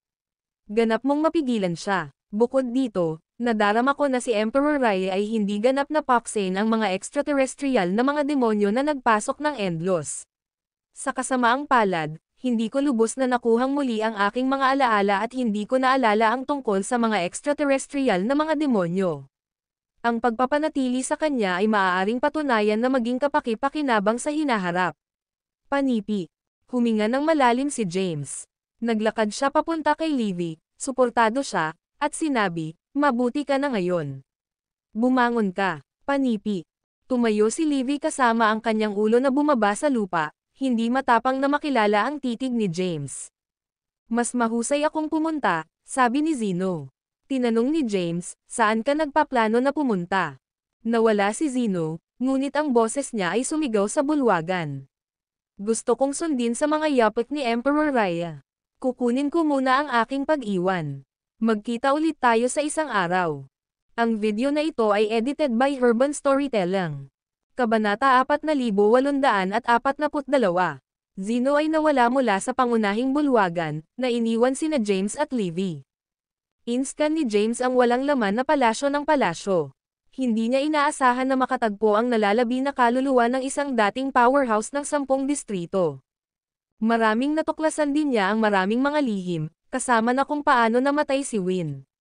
Bagaman hindi siya sigurado sa eksaktong lakas ni Win, nalaman niya na ang sword mound ni Win ay naging isang lugar na huminto para sa mga makapangyarihang swordsman sa buong 9 na distrito. Maging ang kaluluwa ng Chaos Master ay tumungo sa sword mound upang iwanan ang kanyang supernatural na kapangyarihan. Marami ang kinilala sa kanya bilang isang malakas na taglamig, ngunit kailangan niyang isakripisyo ang kanyang buhay laban kay Livy. Sa huli, nabigo siyang patayin siya at pinamamahalaang lamang na magdulot ng matinding pinsala. Si James ay may kaunting lakas na naiwan, ngunit siya ay kasing lakas pa rin ng isang powerhouse sa ranggo ng kaguluhan. May isip lamang niya kung paano mas mahusay si Win at ang 3 extraterrestrial na mga komandante ng demonyo ay inihambing sa kanyang lakas. Di nagtagal pagkatapos umalis si Zeno, isang bagong lapida ang na-set up sa espiritual na bundok. Si James at Livy ay tumayo sa harap ng lapida. Mahinang sinabi ni Livy, Master, wala itong kinalaman sa akin. Binigyan siya ni James ng isang bagong kaluluwa at buhay. Sa makatuwid, siya ay isang ganap na naiibang buhay na nilalang. Bagaman marami siyang natutunan tungkol sa nakaraang buhay ng kanyang katawan mula kay Sancho, naramdaman niya na walang kaugnayan dito. Hayaan, wala nang sinabi si James tungkol sa paksa. Matapos silang umalis, ang selyo sa paligid ng palasyo ay naaktibo muli. Pinangunahan ni James si Livy mula sa madilim na zone. Ang kanyang kasunod na plano ay upang mahanap ang walang hanggan na tablet, ipasok ang walang hanggan na larangan ng digmaan, at maghintay para magsimula ang labanan sa arena. Inaktibo ni James ang kanyang Blithe Omniscience. Nakakagulat na napapanatili ni Livy ang kanyang bilis. Sa kabutihang palad, iniwan ni Zeno ang mga markang ng rune. Kahit nasa lakas ni James, mawawala na siya sa kadiliman. Matapos maglakbay ng milyon-milyong taon, sa wakas ay iniwan nila ang madilim na zone at lumitaw sa isang intersection ng kadiliman at ilaw. Nakarating sila sa lungsod kung saan nakatagpo ni James si Zeno. Ito ay naging 2 panahon mula sa pagtitipon. Nagpakita si James ng kahanga-hangang lakas sa panahon ng kanyang paglaban kay Warner. Bilang isang resulta, ang kanyang pangalan ay kumalat ng malawak at malayo. Gayunpaman, nawala si James pagkatapos ng labanan. Sa nagdaang 2 panahon, hindi na siya muling lumitaw. Ang dilapidated city ay naging isang tanyag na paghinto para sa maraming mga nabubuhay na nilalang. Ang mga ordinaryong magsasaka ay natatakot na maglakbay sa kadiliman upang maghanap ng mga boons. Kaya, nagtipon sila sa lungsod, nakikipag-chat at nagmamasid sa sitwasyon. Si James at Livy ay lumitaw sa sinaunang kalsada sa labas ng lungsod. Ito ay James. Tama ka. Ito ay si James. Lumikha siya ng isang bagong sekta na tinawag na Langit na Hukuman sa distrito ng Aeternus. Nawala niya ang sekta ng Aeternus. Agad na naging sentro ng pansin sina James at Livy. Ang isang babae sa isang lilang damit ay agad na nagmamadali sa labas ng lungsod matapos na madama ang aura ni James. James. Napapalapit siya. Gayunpaman, biglang humakbang si Livy at pinakawalan ang isang nakasisindak na aura. Pagkatapos, mabilis niyang itinulak ang kanyang palad sa Waylea. Nagulat si Waylea at hindi maaaring gumanti sa oras. Ang palad ni Livy ay tumama sa kanyang dibdib, at siya ay ipinadala na lumilipad. Naglabas siya ng isang bibig ng dugo, umuulan sa lupa. Kahit na si Waylea ay isang powerhouse, nasugatan siya ng pag-atake ni Livy. Ano ang ginagawa mo? Nagulat si James. Naisip ng isa hanggang isa na may sakit siyang hangarin sa iyo.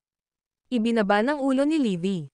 Marami sa mga nabubuhay na nilalang sa lungsod ang nakasaksi sa eksena. Ang video na ito ay edited by Urban Storytelling. Kabanata 4843. Ano ang nangyari? Nasugatan ba si Waylea matapos na masaktan ng isang paglipat? Sino ang babaeng iyon na may asol na buhok? Lahat ay nagyuzi sa tungkol sa pagkakakilanlan ng babaeng nakatayo sa tabi ni James.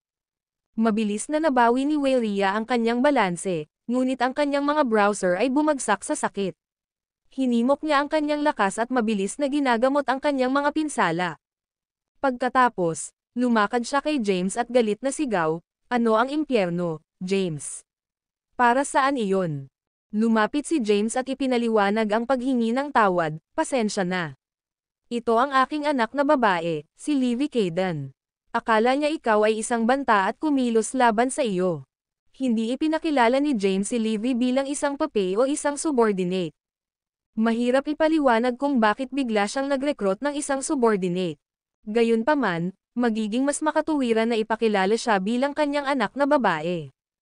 Ang iyong anak na babae. Tinignan ni Waylea si James nang may pag-aalinlangan at tinanong, "Ito ay higit sa 2 panahon, ngunit bigla kang may anak na babae." Bukod dito, napakalakas na niya. Mahinahon na ipinaliwanag ni James, "Matagal ko na siyang nakaraan. Kamakailan lamang ay umalis na siya sa bahay upang hanapin ako." "Tama, Livy." Lumingon siya kay Livy. Mabilis na sumagot si Livy, "Yeah. Humihingi ako ng paumanhin sa pagsakit sa iyo." "Panipi. Ayos lang." Malumanay na kumalas si Waylea sa kanyang kamay. Hindi siya masyadong nagpapatawad na humawak ng mga sama ng loob sa mga bagay na walang kabuluhan. Gayunpaman, nagyuzisa siya sa anak na babae ni James. Hinailan niya si James at tinanong, "Talagang anak ba niya?" "Siyempre. Sino pa siya? Kudlit. Sino ang kanyang ina? Hindi ko akalain na may kinalaman sa iyo, di ba?" "Fine," sagot ni Waylea, nabigo. "James." Sa sandaling iyon, maraming iba pang mga tao ang lumakad sa labas ng lungsod. Ito ay sina Winton, Winona at Zula. Agad na pinangangalagaan ni Livy si James at sinulyapan sila ng waster. Mabilis siyang pinigilan ni James, "Huwag kang gumawa ng anuman, Livy." Nag-aalala siya na si Livy ay gagawa ng aksyon laban sa kanila. Ito ay magiging mahirap kung ang iba ay nasaktan din. Ano ang nangyayari? Si Winton ay sumulyap kay James. Hinailan ni James si Livy na malapit at ipinaliwanag na nakangiting, "Ipakilala kita sa aking anak na babae, si Livy Kayden." "Ang iyong anak na babae?" "Panipi." Nagulat, sinabi ni Winton, "Hindi ba ang mga pangalan ng iyong mga anak na babae na sina Winnie at Zane? Kailan ka pa mayroon?" Sinabi ni James, "Mayroon akong hindi mabilang na mga kababaihan, kaya hindi nakakagulat na mayroon akong isang iligal na anak na babae." Pinulong ni Winton ang kanyang mga mata. Hayaan ang ulo sa loob ng lungsod. Nais ni James na maiwasan ang pag-uusap tungkol kay Livy, kaya't mabilis niyang pinigilan ito at lumakad papunta sa lungsod. Si Winton at ang iba pa ay nagpalitan ng mga titig, pagkatapos ay sinundan sa likuran ni James. Lumapit si Valeria kay Winton at tinanong, ikaw at si James ay nagmula sa parehong lugar, di ba? Si Livy ba talaga ang kanyang anak na babae? Sumagot si Winton, hindi rin ako sigurado. Alam ko lamang ang tungkol sa kanyang dalawang anak na babae, sina Winnie at Zane. Mayroon din siyang 3 anak na sina Jacopo, Noel, at... Bigla siyang tumahimik. Nagtataka si Valeria, ano ang pangalan ng huling isa? Bulong ni Winton, naaalala mo si Wyatt, di ba? Natulog si James kasama ang asawa ni Wyatt, at mayroon silang isang anak na tinawag na Carson. Ito ang dahilan kung bakit kinamumuhian ni Wyatt si James. Panipi. Ang video na ito ay edited by Urban Storytelling. Kabanata 4844. James, naglalakad sa tingga, narinig ang kanilang pag-uusap. Matapos marinig na inihayag ni Winton ang kanyang background, nagbago ang kanyang ekspresyon. Naisip niya sa kanyang sarili, paano niya ito masisira tungkol sa akin? Kapag na-infiltrate ko ang mga tadhana, wala akong pagpipilian kundi upang makakuha ng intimate kay Yemima upang maiwasan ang paglantad ng aking pagkakakilanlan. Hindi ko inaasahan na siya ay magbuntis.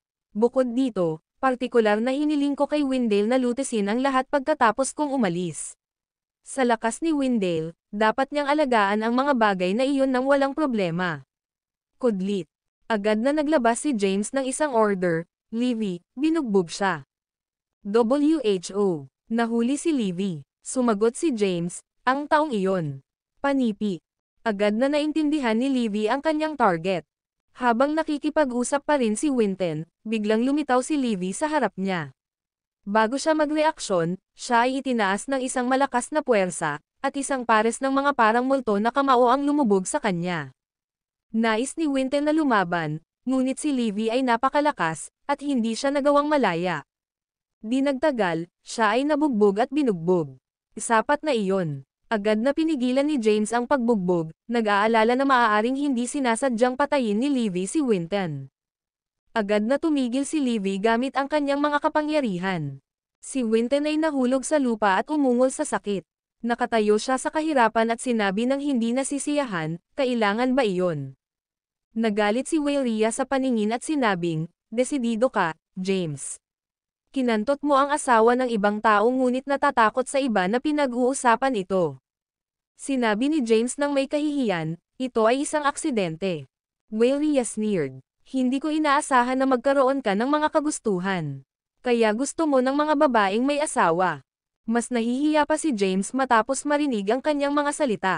Isapat na iyon, nakipag-ugnay si Zula at sinabi, nasa parehong bangka kami at dapat iwasan ang panloob na salungatan. Maglaro sa paligid ng lahat ng gusto mo, ngunit huwag mong dalhin ito. Panipi. Hinaplos ni Whiten ang kanyang mga bruises at sinabing, bastard ka, maaalala ko ito. Kapag naging mas malakas ako, hihiganti ako. Alam ni James na nagbibiro lang si Winton. Sila ay mula sa parehong distrito at hindi kailanman lalaban sa bawat isa. Naglalaro lang siya kasama si Winton at nais na magturo sa kanya ng isang maliit na aralin upang hindi na niya patakbuhin ang kanyang bibig. Bigla, isang pangkat ng 30 naglakad palabas ng lungsod. Ang isang gwapong lalaki na may suot na gintong balabal ay lumakad sa tingga, na nagliliwanag ng isang pambihirang aura. Gamit ang kanyang mga kamay sa likuran niya, tinanong niya ng malakas, alin sa inyo si James Caden? Tumingin si James sa direksyon ng lalaki. Agad na ipinaliwanag ni Valeria, iyon ang Afghan Hawk. Nagranggo siya ng numero 1 sa nakaraang walang hanggan na pagraranggo at isang alagad ng pinakamalakas na magsasaka ng Endlos, si Jagan Hafford. Nakikita ko, casual na sagot ni James. Humakbang siya, tiningnan ang lalaki sa gintong balabal, at sinabing, iyon ako. Panipi. Inilabas ni Afghan ang kanyang zen, nascan si James pataas at pababa. Ikaw ba ang natalo sa Warner? Tiningnan siya ni Afghan sa hindi paniniwala matapos niyang malaman na si James ay nasa huling yugto lamang ng ranggo ng Kailam Acme. Alam ni Havgan na ang Warner ay isang powerhouse na may malaking lakas. Kaya, matapos malaman na hindi pa nakarating si James sa walang hangganan na ranggo ng Kylum, nagdududa siya na tinalo ni James si Warner. Hindi tumugon si James, hindi ko siya tinalo. Itinuro ko lang sa kanya ang isang aralin. TSK, TSK. Kawili-wili ka. Isang tawa ang nagmula sa layo. Di nagtagal, lumitaw ang isang babaeng may macelan na tampok at isang mahusay na figure ang lumitaw. Siya ay may mahabang itim na buhok at nagsuot ng isang itim na damit. Ang babae ay nag-scan sa mga nabubuhay na nilalang sa paligid nila. Kalaunan, ang kanyang tingin ay nagpahinga kay James. Pagkatapos, pinalitan niya ang kanyang mga hips at naglakad papunta kay James. Gayunpaman, agad na tumayo si Livy. Ang video na ito ay edited by Urban Storytelling. Kabanata 4845.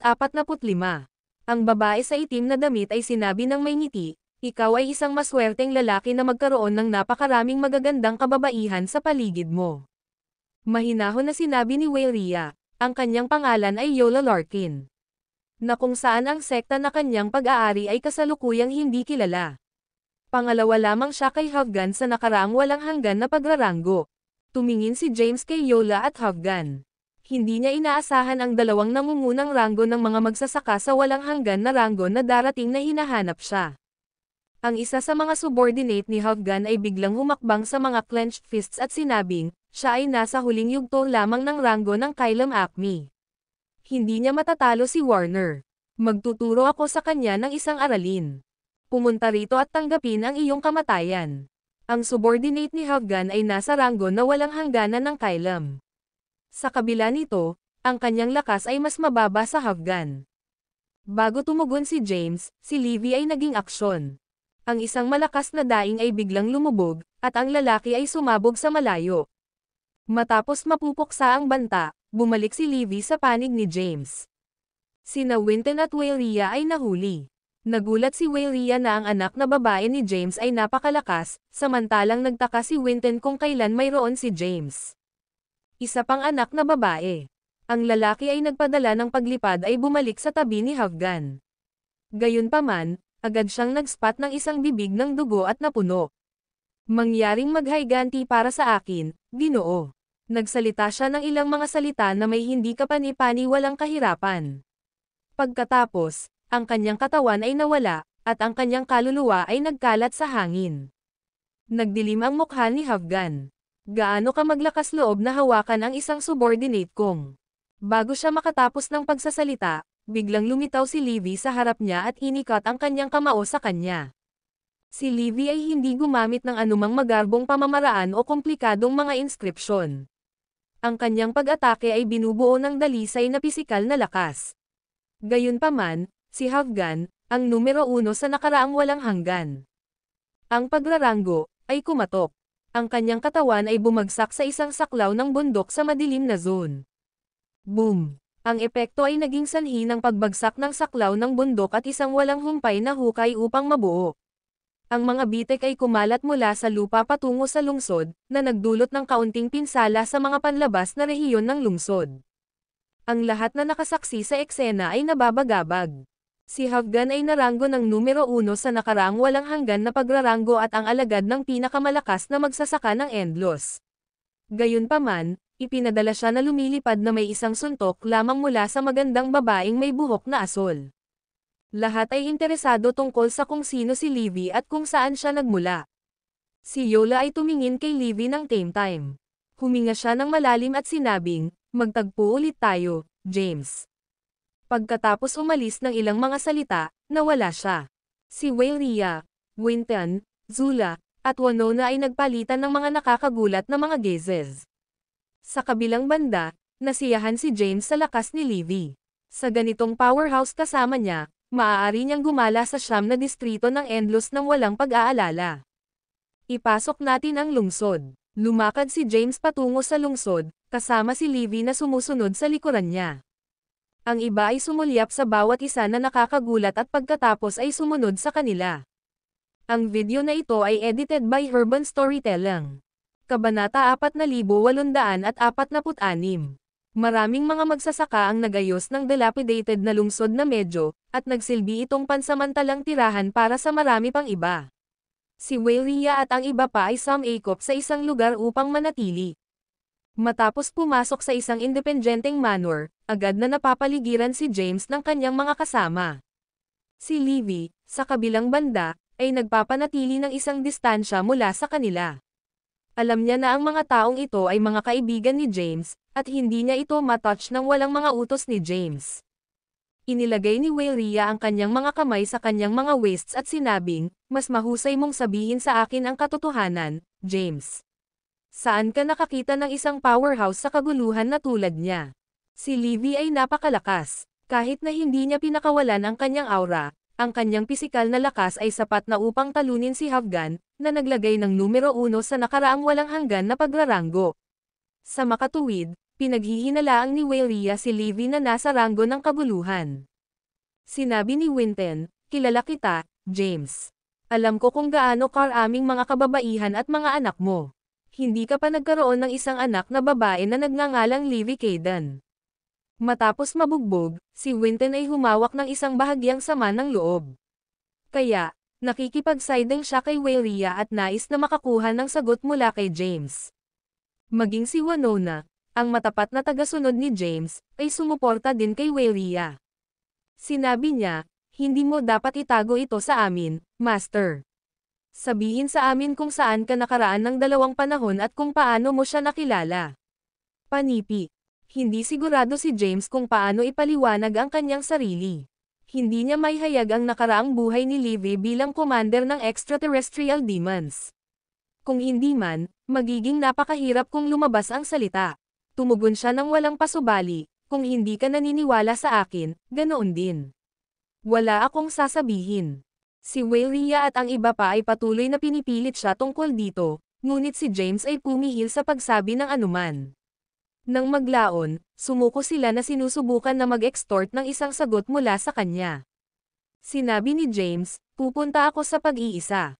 Gusto kong linangin upang mas mahusay kong gumanap sa labanan ng arena." Samantala, isang napakalaking itim na tablet ang lumitaw sa isang lugar sa pinakamalalim na bahagi ng madilim na zone. Ang tablet ay 1,000,000 metro ang taas at 100,000 metro ang makapal. Ang tablet ng bato ay tulad ng isang malaking bundok sa kadiliman. Swoosh! Ang isang malabo na figure ay lumitaw malapit sa tablet ng bato. Ang malabo na figure ay dahan-daang naging malabo. Ito ay isang magandang babae na nakasuot ng isang puting damit, na naglalabas ng isang pambihirang aura. Siya ay nagkaroon ng isang perpektong mukha at isang mahusay na figure. Ito ay walang iba kundi si Zizzle, na naghiwalay kay James matapos makarating sa siyam na distrito ng Endlos. Si Zizzle ay isang clone ni Teresa at ang personal na katulong sa pinuno ng lahi ng Doom. Siya ay umiiral mula pa noong unang libing ng distrito ng kaguluhan. Noong nakaraan, pinatnubayan pa niya ang Grand Patriarch ng Doom Race upang linangin ang siyam na tinig ng kaguluhan. Si Teresa ay palaging isang mahiwagang pag-iral sa distrito ng kaguluhan, at walang nakakaalam sa kanyang tunay na pinagmulan. Gayunpaman, si Winton ay may ilang mga haka-haka. Bago ang pagkamatay ng pinuno ng distrito ng kaguluhan, pinasyahan niya ang 10 distrito ng Endlos. Naramdaman niya na si Teresa ay isang inapo ng pinuno ng distrito ng kaguluhan. Ang mga tadhana, sa kabilang banda, ay naiwan ng pinuno ng distrito ng Chaos. Lumitaw si Zizzle bago ang walang hanggan na tablet. Tumalon siya sa hangin at tumingin sa ibaba upang suriin ito. Ang video na ito ay edited by Urban Storytelling. Kabanata 4,847. Pagkatapos ng maikling pagsusuri sa walang hanggan na tablet, tiningnan ni Zizzle ang kalaliman ng madilim na zone. Nakita niya sa kadiliman at napansin na ang selyo sa kailaliman ay nagpakita ng mga palatandaan ng pagkabagabag. Nagbulong si Zizzle. Ang selyo ay tila hamina. Kapag nasira ito, ang mga extraterrestrial na demonyo ay muling lumusot. Inutusan ni Emperor Raya ang kanyang mga subordinate na pumunta sa pag-iisa at pagtuon sa paglilinang upang maghanda para sa paparating na digmaan. Inutusan din niya ang aking ama na kontrolin ang siyam na distrito ng Endlos. Ngayon na wala na ang aking ama, tungkol sa oras na lumitaw ang kanyang mga subordinate. Panipi. Huminga ng malalim si Zizzle. Kaagad pagkatapos, inunat niya ang kanyang payat na braso. Ang ilang mga mahiwagang inskripsyon ay lumitaw mula sa kanyang palad at nalubog sa walang hanggan na tablet. Matapos makumplito ang serye ng mga aksyon, umalis siya sa lugar. Swoosh! Sa sandaling umalis si Zizzle, ang walang hanggan na tablet ay nagpakita ng mga abnormalidad. Ang mga mahiwagang inskripsyon dito ay naglabas ng nakasisilaw na ilaw at nag-iilaw sa kadiliman. Maraming mga magsasaka agad na naramdaman ang abnormality ng walang hanggan na tablet. Sa isang lugar sa Endlos ay isang espiritual na bundok na nasil sa loob ng maraming taon. Sa espiritual na bundok ay isang matandang lalaki. Matapos niyang madama ang isang pamilyar na kapangyarihan, lumipad siya sa kalangitan. Ito ang kapangyarihan ng walang hanggan na tablet. Si Emperor Raya ay naiwan ng isang mensahe. Kung ang walang hanggan na tablet ay nagpapakita ng isang abnormality, nangangahulugan ito na ang mga extraterrestrial na demonyo ay malapit ng lumusot sa lalong madaling panahon. Nag-iwan siya ng isang malakas na bun sa loob ng walang hanggan na tablet. Ang sinumang ranggo ng numero 1 sa walang hanggan na pagraranggo ay maaaring makuha ito. Panipi. Sumigaw ang matandang lalaki, Evain Bodwine, nandyan ka ba? Narito ako, Ginoo. Isang lalaki ang lumitaw sa asol at lumuhad sa lupa. Evain, oras na upang iwanan ang lugar na ito. Tumungo sa sinaunang larangan ng digmaan at hanapin ang walang hanggan na tablet. Ang paglapit sa walang hanggan na tablet ay magpapahintulot sa iyo na pumasok sa walang hanggan na larangan ng digmaan. Dapat kang maglagay ng numero 1 at makuha ang bun na naiwan ni Emperor Raya. Naunawaan. Sa sandaling iyon, maraming iba pang mga magsasaka na nanatiling nakatago para sa hindi mabilang na mga ians ay naramdaman din ang abnormality ng walang hanggan na tablet. Ang mga magsasaka na ito ay mga powerhouse na nabuhay sa pag-iisa at iniiwasan ang paglipat sa siyam na distrito ng Endlos. Sa halip na personal na kumikilos, ipinadala nila ang kanilang pinakamalakas na alagad sa walang hanggan na ranggo upang lumahok sa kompetisyon para sa walang hanggan na pagraranggo upang makuha ang bun na naiwan ni Emperor Raya. Sa isang mapanganib na lugar ng siyam na distrito ng Endlos, isang walang kamiseta. Ang tao ay tumalon sa kalangitan at sinabing, ang bun na naiwan ni Emperor Raya ay lumitaw. Ang 10 beses na realms transcendent na si Sutra ay akin. Ang kanyang aura ay nakasisindak at nagulong sa nakapalibot na espasyo. Ang isa pang magsasaka sa ibang sinaunang orthodox ay nagbulong, ang 10 beses na realms transcendent na si Sutra ay sa wakas ay muling napakita. Matapos kong ma-master ito at makuha ang 10 sagradong scroll, ako ang magiging pinakamalakas sa Endlos.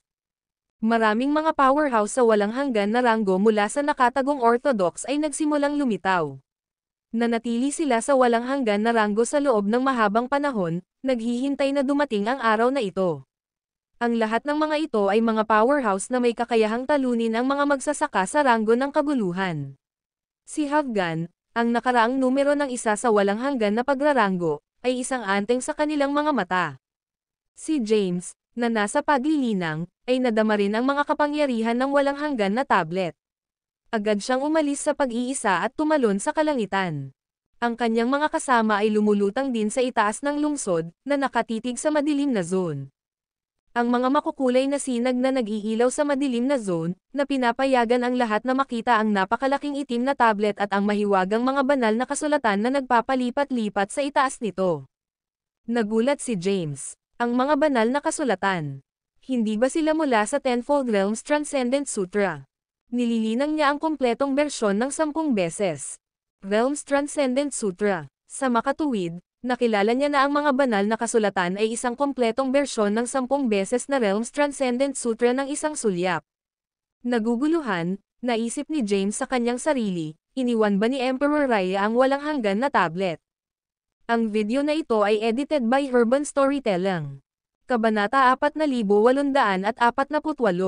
James ay nakakagulat. Hindi siya sigurado kung bakit biglang lumitaw ang kompletong Tenfold Realms na si Sutra na biglang lumitaw sa itaas ng walang hanggan na tablet. Namangha si Weyria, na nagsasabing, anong uri ng mga banal na kasulatan ang mga ito? Sobrang komplikado sila.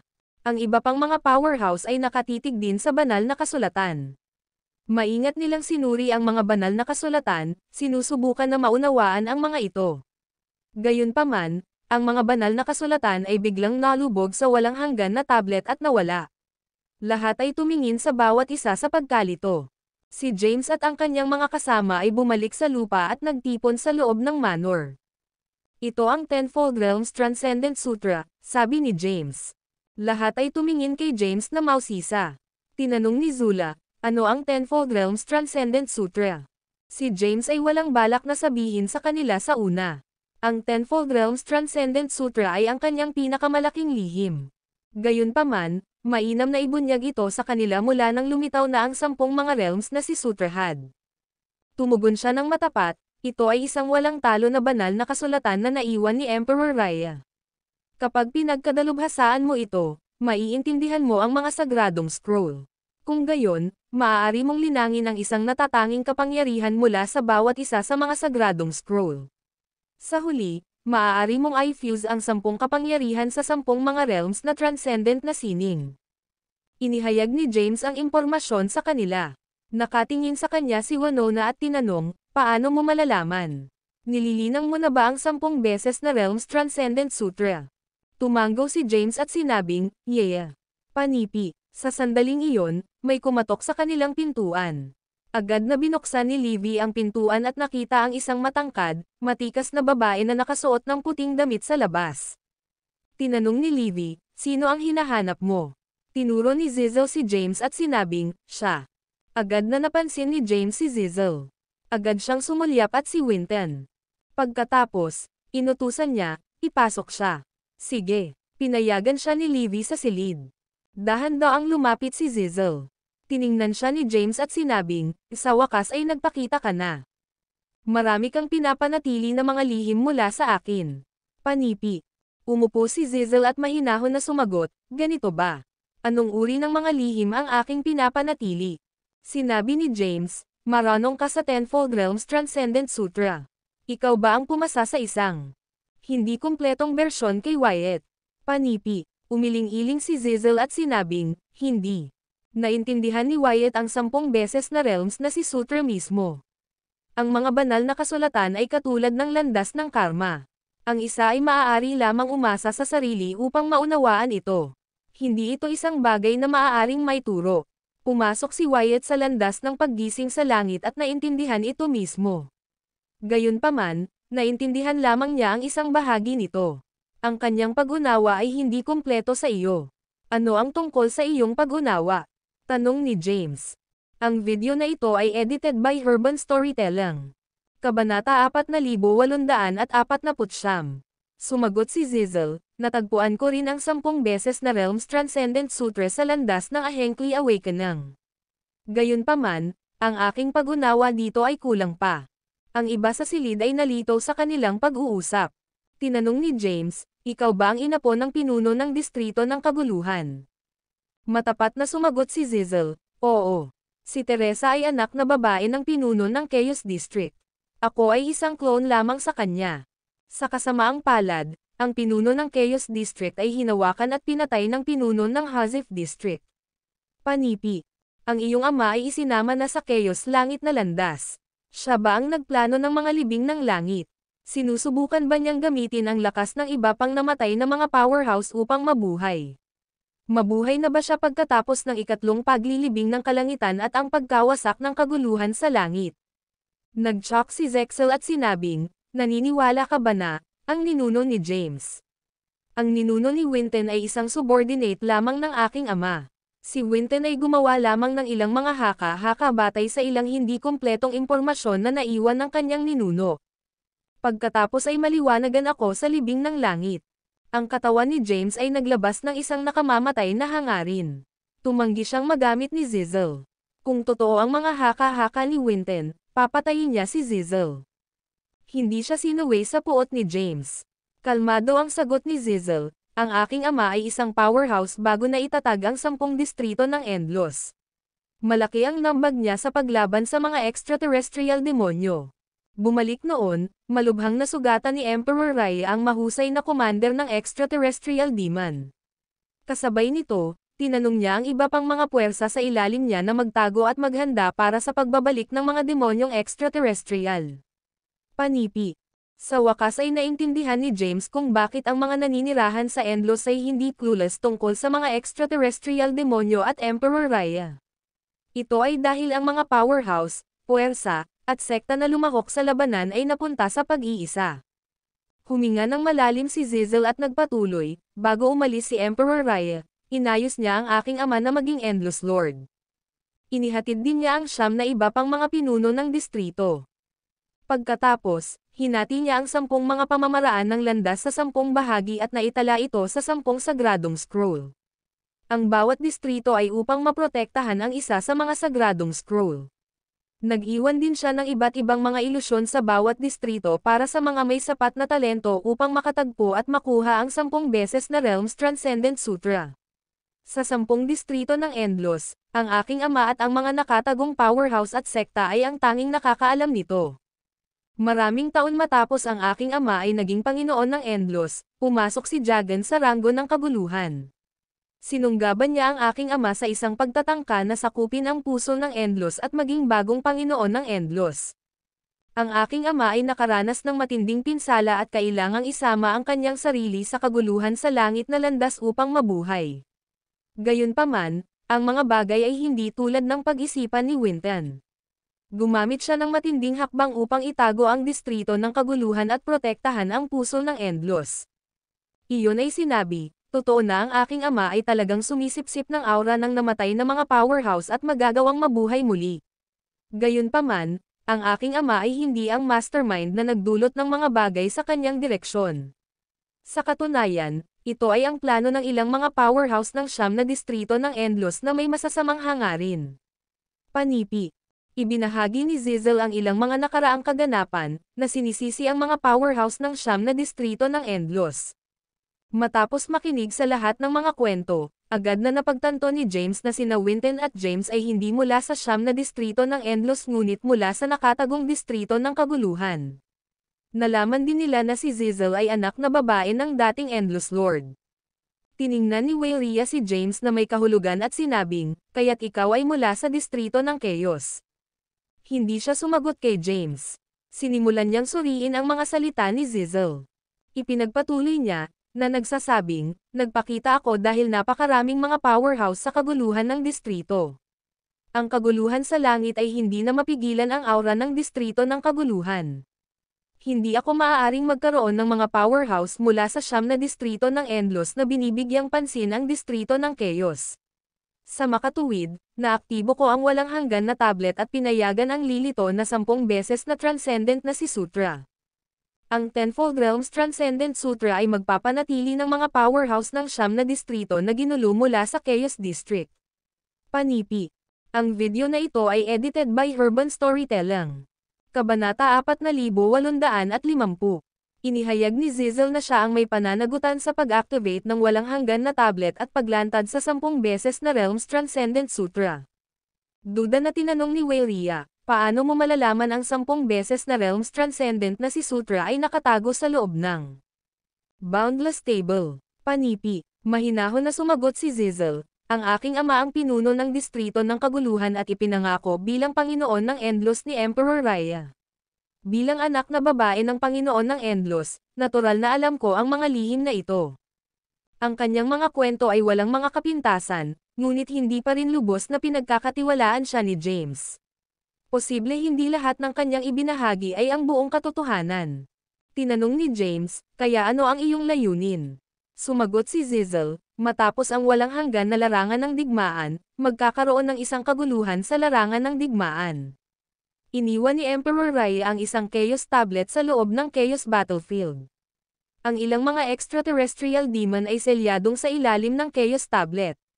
Bumalik noon, ang mahusay na komandante ng mga demonyo ng extraterrestrial ay malubhang nasugatan at tumakas para sa kanyang buhay. Ang hukbo ng extraterrestrial ay umatras, ngunit ang ilan ay natrap matapos na mabaygo na umatras sa oras. Sa kasamaang palad, si Emperor Raya ay nasugatan at hindi maalis ang mga ito. Sa makatuwid, ginamit niya ang Chaos Tablet upang maisil ang mga ito. Ang Chaos Langit na landas ay hindi na may kakayahang pigilan ang aura ng distrito ng Chaos. Kung ang aura ng distrito ng kaguluhan ay upang tumagas, ang selyo sa paligid nito ay mawawala, at ang lokasyon nito ay malantad. Sa huli, ang 9 na distrito ng Endlos ay magiging 10 distrito ng Endlos. Maraming mga nakatagong sekta mula sa mga sinaunang panahon sa buong Endlos. Karamihan sa kanila ay halos hindi nag-ambag sa labanan laban sa mga demonyong extraterrestrial. Sa halip, ginawa nila ang kanilang makakaya upang mapanatili ang kanilang sarili. Bilang isang resulta, ang karamihan sa mga puwersang ito ay nagpapanatili ng kanilang pangkalahatang lakas. Noong nakaraan, nag-iingat sila kay Emperor Raya. Sa gayon, sinunod nila ang kanyang utos at nanirahan sa pag-iisa. Matapos umalis si Emperor Raya, hindi na siya bumalik. Ang mga puwersang ito ay nag-iisip na patay na si Emperor Raya at hindi na natatakot. Kapag ang distrito ng kaguluhan ay muling lumitaw, ang kaguluhan ay maluwag sa Endlos. Kailangan namin ng isang powerhouse upang mamuno at patatagin ang sitwasyon. Ang aking ama ay ang tanging tao sa buong Endlos na may kakayahang pigilan ang mga puwersang ito. Ang layunin ko ay napakasimple. Inihayag ko ang Tenfold Realms Transcendent Sutra upang simulan ang walang hanggan na larangan ng digmaan. Matapos itong matapos, mabubuksan ang Chaos Battlefield. Pagkatapos, maaari kong ilabas ang mga extraterrestrial demons na nasil sa ilalim ng Chaos Tablet. Pagkaraan nito, nais kong akitin sila sa distrito ng kaguluhan at patayin sila. Ang Chaos Langit na landas ay sumisipsip ng kanilang enerhiya pagkatapos ng kanilang pagkamatay, at ang aking ama ay mabubuhay. Pagkatapos, magagawa niyang pakalmayan ang magulong bagyo. Panipi. Tinanong ni Winton, sa huli, ang iyong pangunahing layunin ay upang mabuhay pa rin ang iyong ama. Tumayo si Zizel at sinabing, ang Endlos ay kaguluhan kung hindi ko ito gagawin. Naramdaman ko ang selyo sa pinakamalalim na bahagi ng madilim na zone. Hindi na ito magtatagal bago lumaban ang mga extraterrestrial na demonyo. Kailangan mong mag-isip tungkol sa kabigatan ng bagay na ito. Panipi. Nawala si Zizel pagkatapos magsalita. Tumahimik si James at ang kanyang mga kasama. Pagkaraan ng ilang sandali, tinanong ni Winton, naniniwala ka ba sa kanya? Malumanay na umiling si James at sinabing, to be honest, hindi talaga. Sinabi ni Winton, bumalik noon, bahagyang sumilip ako sa katotohanan ng mga nakaraang kaganapan. Gayunpaman, humantong ito sa buong angkan ng Yaniri na tinatakan. Walang magawa si James at tinanong, ano ang iba pang mga pagpipilian na mayroon tayo ngayon? Lahat ng ginawa niya noong nakaraan ay upang maprotektahan ang distrito ng kaguluhan. Ibinahagi na ni Zizel ang mga detalye ng mga nakaraang kaganapan at ang kanyang plano upang palayain ang mga extraterrestrial na demonyo na nasil sa ilalim ng Chaos Tablet. Pagkatapos, nais niyang dalhin ang labanan sa distrito ng Chaos. Gayunpaman, ang distrito ng kaguluhan ay magdurusa ng malubhang kahihinatnan mula sa labanan. Ang universo ng tao sa distrito ng Chaos ay tahanan ni James, kung saan naninirahan ang marami sa kanyang pamilya at mga kaibigan.